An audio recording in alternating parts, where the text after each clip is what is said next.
আসসালামু আলাইকুম এভরিওয়ান, আমি অর্ণব জাহির। আজকে আবার আপনাদের সামনে চলে এসেছি ওয়েস্ট রিলেটেড আরেকটি ভিডিও নিয়ে। এই ভিডিওতে আমি আপনাদের কিছু কমন কোয়েশ্চেনের আনসার দিব, কিছু কমন প্রবলেমের সলিউশন দিব এবং সাথে আমি আপনাদেরকে দেখিয়ে দিব ওয়েসের অ্যাপ্লিকেশন ফর্ম ফিল আপ করার পর, that means online application submit করার পর রেফারেন্স নাম্বার দিয়ে আমরা কিভাবে করে ট্রান্সক্রিপ্ট উত্তোলনের জন্য বা ট্রান্সক্রিপ্ট নেওয়ার জন্য আমরা অ্যাপ্লিকেশন করব এবং সেই অ্যাপ্লিকেশনটা কিভাবে করে আমরা ফুলফিল করব।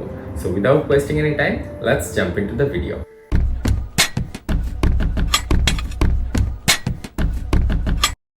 ওয়েস সম্পৃক্ত আমার প্রথম ভিডিওটা, মানে আপনারা অনলাইনে অ্যাপ্লিকেশনটা কিভাবে করে সাবমিট করবেন সেটা আমার চ্যানেলে আপলোড করা আছে। আপনারা যারা যারা মিস করেছেন তারা এখনই আমার চ্যানেলে যে ভিডিওটা দেখে নিন, তারপরে এই ভিডিওটি দেখতে আসুন, তাহলে আপনার কাছে পুরো বিষয়টা ক্লিয়ার হয়ে যাবে। সো চলুন আমরা এখন কম্পিউটার স্ক্রিনে চলে যাই। পাচ্ছেন আমি আমার ল্যাপটপের স্ক্রিনে চলে আসলাম। এখান থেকে আপনি আপনার পছন্দ মতো একটা ব্রাউজার ওপেন করে নেবেন।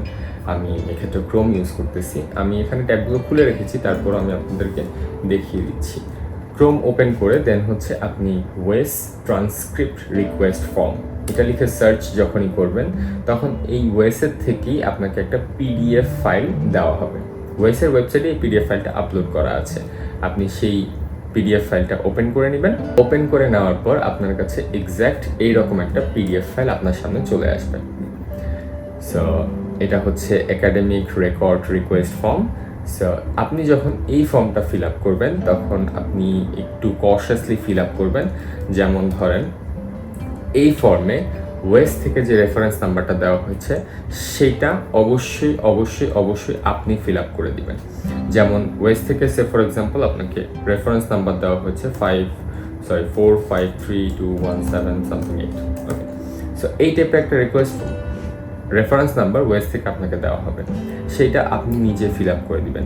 রেফারেন্স নাম্বার অবশ্যই আপনি নিজে ফিল আপ করে দিবেন। তারপর রেফারেন্স নাম্বারটা আপনার এখানেও দিতে হবে। আপনি যেভাবে করেই নেন, তারপর আপনার দুই জায়গাতে রেফারেন্স নাম্বারটা প্রোভাইড করতে হবে। তারপর নিচের কোনো কাজ আপনার করতে হবে না। এখন আমি দেখিয়ে দিই। এইখানে হচ্ছে আপনার লাস্ট নেম, মানে হচ্ছে আপনার সারনেম যেটা আছে আপনি সেটা দিবেন। এখানে হচ্ছে আপনার গিভেন নেম, মানে হচ্ছে আপনার ফার্স্ট নেম যেটা আছে সেটা আপনি দিবেন। তো আমার নেম অর্ণব জাহির, সো আমি এখানে ধরে নিলাম first last name Zahir, first name Arnab. Previous name যদি কিছু থাকে তাহলে সেটা দিতে পারবেন। ডেট অফ বার্থ এটা আপনি প্রোভাইড করবেন। আপনার ইমেল অ্যাড্রেস, যে ইমেলটা দিয়ে আপনি অ্যাপ্লিকেশনটা করেছেন আপনি এখানে সেই ইমেলটাই আপনি এখানে ইমেল অ্যাড্রেসটা দিয়ে দিবেন। তারপর হচ্ছে আপনার ইনস্টিটিউশন নেম, আপনি যেই কলেজ থেকে পাশ করেছেন, আমি ধরে নিচ্ছি আপনি ন্যাশনাল থেকে পাশ করেছেন। সো ন্যাশনাল ইউনিভার্সিটি আন্ডার অনেকগুলো কলেজ, রাইট? আপনি যেই কলেজ থেকে পাশ করেছেন আপনি এখানে সেই কলেজটার নামটা দিবেন। আফটার দ্যাট কান্ট্রি, বাংলাদেশ অবশ্যই। এইখানে ডেট অফ অ্যাটেন্ডের মধ্যে একটা বিষয় আছে। ফর্মে যে বিষয়টা থাকে সেটা হচ্ছে আপনি দিবেন আপনি যেই দিন অ্যাডমিশন নিয়েছেন সেই দিন থেকে, আর আপনি দিবেন যেই দিনে আপনার ফাইনাল এক্সাম কমপ্লিট হয়েছে। সো এখানে কিন্তু আপনাকে জাস্ট মান্থ অ্যান্ড ইয়ার দিতে হচ্ছে, এখানে আপনাকে কোনো পার্টিকুলার ডেট দিতে হচ্ছে না। দেন ডিগ্রি নেম, আপনি কোন ডিগ্রির জন্য অ্যাপ্লাই করতেছেন সেটা দিবেন। দেন হচ্ছে ইয়ার অফ অ্যাওয়ার্ড, আপনাকে কত তারিখে আপনার ফাইনাল রেজাল্টটা বা হচ্ছে আপনার ফাইনাল সার্টিফিকেটটা আপনাকে প্রোভাইড করা হয়েছে।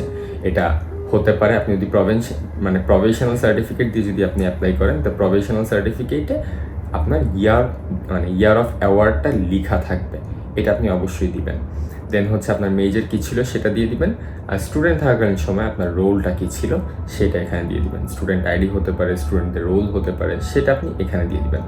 আফটার দ্যাট আপনার এখানে একটা ইলেকট্রনিক সিগনেচারের প্রয়োজন পড়বে, এখানে আপনি একটা ইলেকট্রনিক সিগনেচার দিয়ে দিবেন, বা হচ্ছে আপনি এটা প্রিন্ট করে দেন হচ্ছে হাতেও সিগনেচার করে দিতে পারেন। কিন্তু এই ডিটেলসগুলো আপনি অবশ্যই কম্পিউটারে ফিল আপ করবেন। তারপরে এখানে হচ্ছে আপনি যেই ডেটে সাবমিট করতেছেন আপনি সেই ডেটটা দিয়ে দিবেন।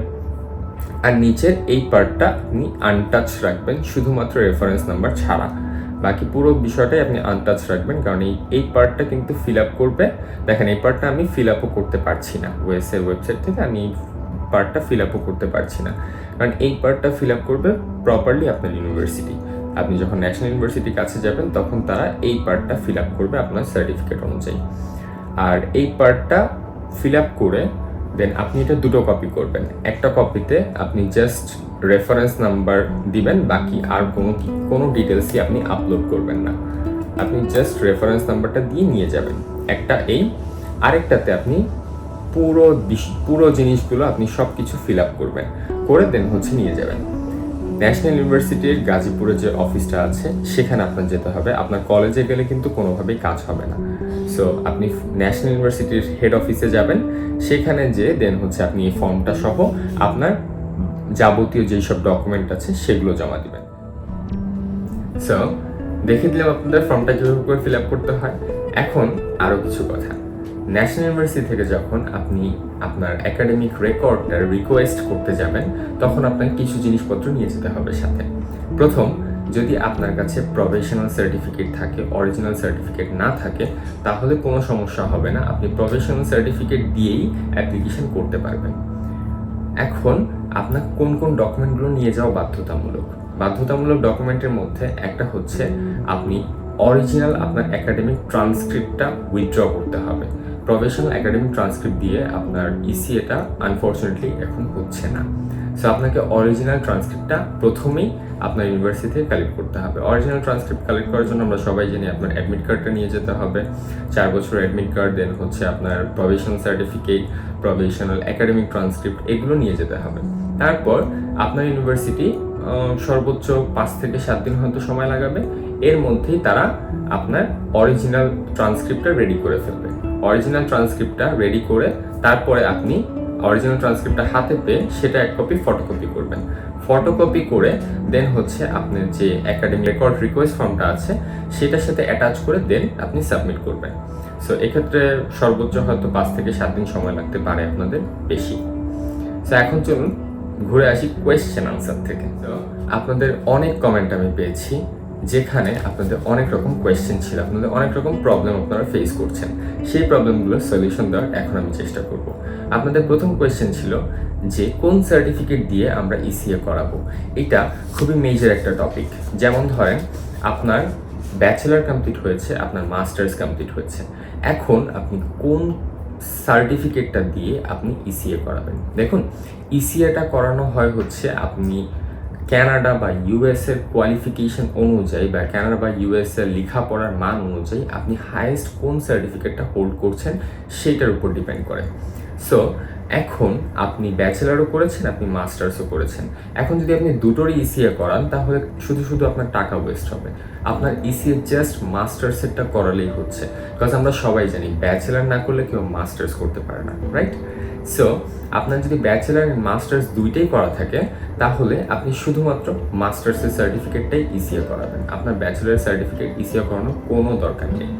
সেক্ষেত্রে আপনি যখন আপনার ডকুমেন্ট আপলোড করতে যাবেন পোর্টালে, মানে ওয়েসের পোর্টালে যখন আপনি ডকুমেন্টটা আপলোড করতে যাবেন, তখন তারা যদি আপনার কাছে ডিমান্ড করে যে হ্যাঁ আপনার ব্যাচেলারের সার্টিফিকেটটা একটা কপি দিতে হবে, তখন আপনি আপলোড করে দিবেন আপনার নিজে থেকে ব্যাচেলার ডিগ্রিটার একটা কপি, মানে ব্যাচেলার সার্টিফিকেটটা একটা কপি আপনি জাস্ট আপলোড করে দিলেন। কিন্তু এটা তারা চাবে না কখনোই। আপনি যদি মাস্টার্সেরটা করেন তাহলে তারা শুধুমাত্র মাস্টার্সের সার্টিফিকেটটাই আপনার কাছে চাবে। আর কোনো সমস্যা নেই, আপনি প্রফেশনাল সার্টিফিকেট দিয়ে ইজিলি ইসিএ কমপ্লিট করতে পারবেন, কোনো সমস্যা হবে না এক্ষেত্রে। সেকেন্ড কোয়েশ্চেন আপনাদের ছিল যে অ্যাটাস্টেশন সম্পর্কে কোনো সমস্যা যদি আপনারা ফেস করেন। অ্যাটাস্টেশনটা সম্পূর্ণ ন্যাশনাল ইউনিভার্সিটি নিজে থেকে করিয়ে দিবে, আপনাদের এখানে কোনো কিছু করতে হচ্ছে না। আপনাদের সার্টিফিকেট আপনাদের অ্যাটাচ করে পাঠাতে হচ্ছে না। আপনার যে প্রফেশনাল সার্টিফিকেটটা যেটা আপনি আপলোড করবেন সেই সার্টিফিকেটটার জন্য আপনার কোনো অ্যাটাস্টেশনের প্রয়োজন পড়তেছে না। আপনি সেই জাস্ট সার্টিফিকেটটা একটা scan copy, clear scan copy আপনি আপলোড করে দিবেন। আর আপনার ট্রান্সক্রিপ্টের অ্যাটাস্টেশন ন্যাশনাল ইউনিভার্সিটি নিজে করিয়ে দেন সেটা ওয়েসের কাছে সাবমিট করবেন। আপনাদের থার্ড কোয়েশ্চেন ছিল যে আপনি ফর এক্সাম্পল আপনি যদি কানাডায় থাকেন তাহলে আপনি কিভাবে করে ইসিএ করাবেন। আপনার যদি কানাডায় থাকেন তাহলে ভাই আপনার ইসিএ করানো একটু ডিফিকাল্ট, বিকজ আপনার ন্যাশনাল ইউনিভার্সিটির সাথে একটু যোগাযোগ করতে হবে। কিন্তু সেক্ষেত্রে আপনি ন্যাশনাল ইউনিভার্সিটিতে অথরাইজেশন যদি দিয়ে দেন আপনার বাবাকে বা আপনার মাকে বা আপনার ভাইকে, যাকে আপনি অথরাইজেশন দিবেন উনি কিন্তু ন্যাশনাল ইউনিভার্সিটিতে যে আপনার বিহাফে সার্টিফিকেটগুলো ওয়েসের কাছে পাঠাতে পারবেন। ফোর্থ কোয়েশ্চেন আপনাদের ছিল যে অ্যাপ্লিকেশন করব আগে নাকি ফাইল রেডি করব আগে। এখন এইখানে একটা মিক্স কনসেপ্ট আছে আসলে। আপনি অ্যাপ্লিকেশন আগেও করতে পারেন, অ্যাপ্লিকেশন করার পর আপনি হচ্ছে চেক করে নিলেন যে আপনার কী কী ডকুমেন্ট লাগতেছে। আবার হচ্ছে আপনি যদি চান তাহলে আপনি ফাইলটা আগে রেডি করে, জাস্ট আমার ভিডিও দেখে যতটুকু ফাইলটা আপনার রেডি করার প্রয়োজন ততটুকু আগে রেডি করে দেন হচ্ছে আপনি অ্যাপ্লিকেশন করতে পারেন। বোথ ওয়েজ এটা সেমই হবে। আপনার যেই টাইমটা লাগার কথা, আপনি যদি অ্যাপ্লিকেশন আগে যদি করে থাকেন তাতে আপনার সেম টাইমটাই লাগবে, আর আপনি যদি অ্যাপ্লিকেশন পরে করেন তাতে আপনার সেম টাইমটাই লাগবে। সো এক্ষেত্রে কোনো বাধা নেই, আপনি অ্যাপ্লিকেশন আগেও করতে পারেন, আপনি অ্যাপ্লিকেশন পরেও করতে পারেন। বাট আমার অপিনিয়ন যদি আপনি জানতে চান তাহলে আমি বলবো আপনি আগে ফাইলটা রেডি করেন, মানে হচ্ছে আপনার অরিজিনাল ট্রান্সক্রিপ্ট, অরিজিনাল সার্টিফিকেট, এগুলো আগে রেডি করেন। প্রফেশনাল সার্টিফিকেট দিয়েও হবে না কিন্তু তা না, কিন্তু আপনার অরিজিনাল ট্রান্সক্রিপ্টটা দরকার পড়বে। সো অরিজিনাল ট্রান্সক্রিপ্টটা আগে রেডি করেন, আফটার দ্যাট আপনি প্রসেসিংয়ে যান। বিকজ ওখানে যদি আপনি প্রথম দিক থেকেই আপনার সার্টিফিকেট পাঠাতে দেরি হয়ে যায়, পরবর্তীতে দেখা যায় যে একাডেমিক ট্রান্সক্রিপ্ট পাওয়ার পরে সময় আর একটু বেশি লেগে যায়, কারণ আপনি হয়তো তখন ব্যাকলগে পড়ে যেতে পারেন। সো আগে আপনি আপনার ফাইল অল্প একটু গুছিয়ে নেন, তারপরে আপনি ইসিআর অ্যাপ্লিকেশন করেন। আপনাদের ফিফথ কোয়েশ্চেনটা ছিল অ্যাপ্লিকেশনের টাইমে কোনটা দিব যদি সেশন জট থাকে। অ্যাপ্লিকেশন টাইমে আপনি ডেট কোনটা দিবেন যদি আপনার সেশন জট থাকে। সো এক্ষেত্রে ভাইয়া সেশন জটটা তেমন একটা ম্যাটার করছে না। আপনি অ্যাপ্লিকেশনটা করবেন আপনার সার্টিফিকেট অনুযায়ী। আপনার সার্টিফিকেটের যেই ডেটটা দেওয়া আছে আপনাকে কিন্তু সেই ডেটটাই ফলো করতে হবে। এটা কোনোভাবেই আপনি ডেটটাকে মডারেট করতে পারবেন না। এমনও হতে পারে সেশন জটের কারণে আপনার 6 বছর লাগছে 4 বছরের জিনিস, কোনো সমস্যা নেই ভাইয়া, ওয়েস এই বিষয়টা কাউন্ট করবে না। কিন্তু আপনার সার্টিফিকেটে যে ডেটগুলো দেওয়া আছে সেই ডেটগুলো আপনাকে ফলো করতে হবে। এক্ষেত্রে ওয়েস যদি আপনি আপনার সার্টিফিকেটের ডেট ফলো না করেন তাহলে ওয়েস আপনার অ্যাপ্লিকেশন রিজেক্ট করে দিতে পারে। দেন হচ্ছে ডিগ্রি পাস সার্টিফিকেট দিয়ে কি ইসিএ করানো যাবে নাকি? অবশ্যই করানো যাবে ভাই। ডিগ্রি পাস মানে হচ্ছে ব্যাচেলার কমপ্লিটের মতোই, ওরা সেটাই ধরবে। সো আপনি ডিগ্রি পাস দিয়ে অবশ্যই করাতে পারবেন, কোনো সমস্যা হবে না। ক্রেডিট ট্রান্সফার করা হলে কি করা যাবে? আচ্ছা, এটা হচ্ছে কিছু বেসরকারি ইউনিভার্সিটি, আমি যেরকম আইইবি থেকে লেখাপড়া করে এসেছি, আমার এরকম বন্ধুবান্ধব আছে যারা আইইবি থেকে হাফ সেমিস্টার কমপ্লিট করে, মানে হাফ তো না, 3টা বা 4টা সেমিস্টার কমপ্লিট করে তারপর তারা নর্থ সাউথ ইউনিভার্সিটিতে শিফট হয়ে গেছে। সো তাদের ক্ষেত্রে বিষয়টা কিন্তু সেম। আপনারা শুধুমাত্র দেখবেন আপনাদের সার্টিফিকেট প্রোভাইডার কোন ইউনিভার্সিটি।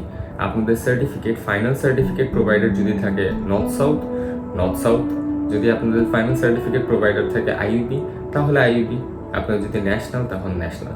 সবার ক্ষেত্রে বিষয়টা সেম। আপনার সার্টিফিকেটটা যেই ইউনিভার্সিটি প্রোভাইড করেছে আপনি সেই ইউনিভার্সিটির নাম এবং অ্যাড্রেসই আপনি ব্যবহার করবেন, সেই ইউনিভার্সিটি আপনার হয়ে ট্রান্সক্রিপ্ট পাঠাবে, ঠিক আছে?